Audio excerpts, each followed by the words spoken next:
Good morning, good morning, good morning. Just wanted to answer this quick question. Y'all, I'm having some breakfast real quick. To what is property preservation? Property preservation is pretty much, in a nutshell, you getting the house ready to be put back on the market to be sold. That's what property preservation is. This is a service that you can offer, right? So say the house is currently under foreclosure, or you have like a mom and pop privately owned landlord company or family owned rental company, and their tenants have moved out and they left stuff behind. They only took what they wanted to take, or sometimes they leave everything. They need that stuff removed and the house cleaned out so they can get it back on the market to rent it or sell it. That's part of property preservation. Now, the thing that I like so much about property preservation, you can go down a rabbit hole. I will first tell you to go on YouTube and type in property preservation. You will find a slew of YouTube videos already talking about the topic, and you just go down the rabbit hole. If you, like I did, I didn't take anybody's course of training. Everybody's different though. If you just take a time out your day, dedicate to go on YouTube, and binge watch every type of video. I mean, every type of video that's out there. Have your big thick notebook, a 5-subject notebook, and write down the companies they suggest, the type of insurance they suggest, the best companies to work for, the companies that will not pay you. If you compile all that information, you will know what type of insurances to apply for that you might need. And then you go into your state to find out what business licenses, what business insurances you might need and stuff like that. You go down the rabbit hole. That's what I've done with any type of business I decide to open up. I did my research before I started that business. And I mean months and months ahead of time before I jumped out there. And I think a lot of people need to do that, especially in this notary business. But we're not talking about notary business, we're talking about property preservation. That's one tip. So you might ask, well, Nikki, what do you like about property preservation? I like the clean outs, and I like the changing of the locks, and I like the lawn and maintenance care.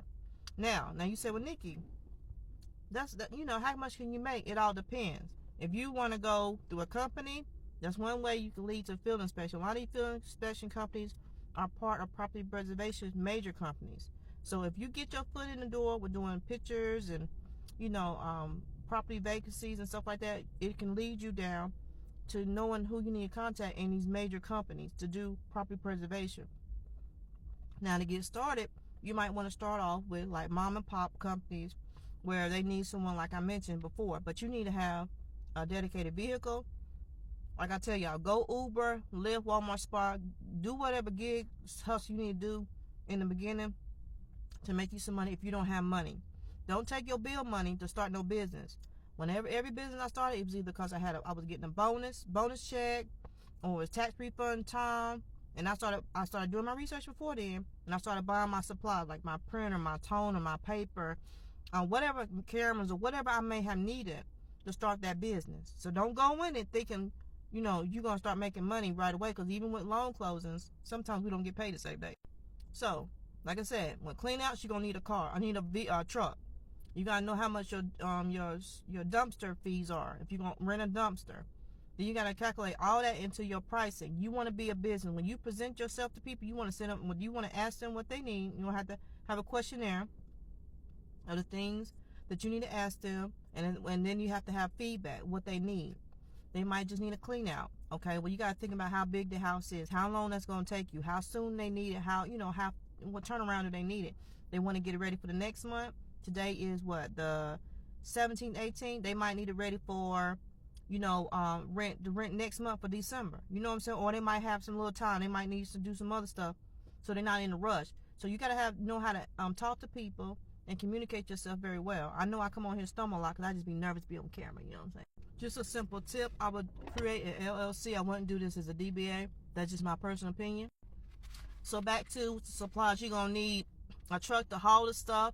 If you're gonna change locks, you need to go find a vendor. Like I said, if you watch all the YouTube videos, they're gonna someone's gonna mention where they get their locks from, where they get their supplies from.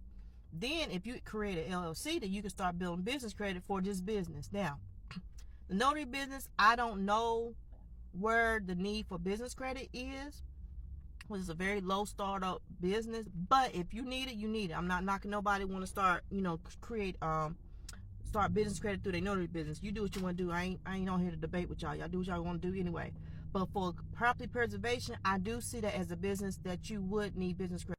So with the clean outs, you want to call your landfills to find out how much they charge. If you're going to do clean outs, you need to figure out if you're going to do it yourself or you're going to hire contractors. Now, the thing about hiring contractors is you need to make sure these people, if they're working under you or these subcontractors, they have the proper licensing, insurance, all that kind of stuff. We can't do what everybody else do. I'm sorry. You take it how you want to take it. We just can't. Then, if that's what you want to do, like I said, if you want to do everything yourself, you want to have a truck. You want to have that truck on a commercial license. This isn't financial. This is just personal. You do what you want to do. You want to have that truck under that business name. Not the one you take little Bam Bam and school butt to soccer practice. Or however you want to do it. I'm not a CPA. I'm just telling you what I know, because we can't do what everybody else do, okay? Okay, so if you're going to hire contractors, like I said, you want to make sure that they have all the proper licensing. The only issue that I have with that, or had with that, is that a lot of people that when I would get jobs, I would ask those qualifying questions to see if they had these insurance and licensing. Some of them didn't. So I can't use you because that'll fall back on me.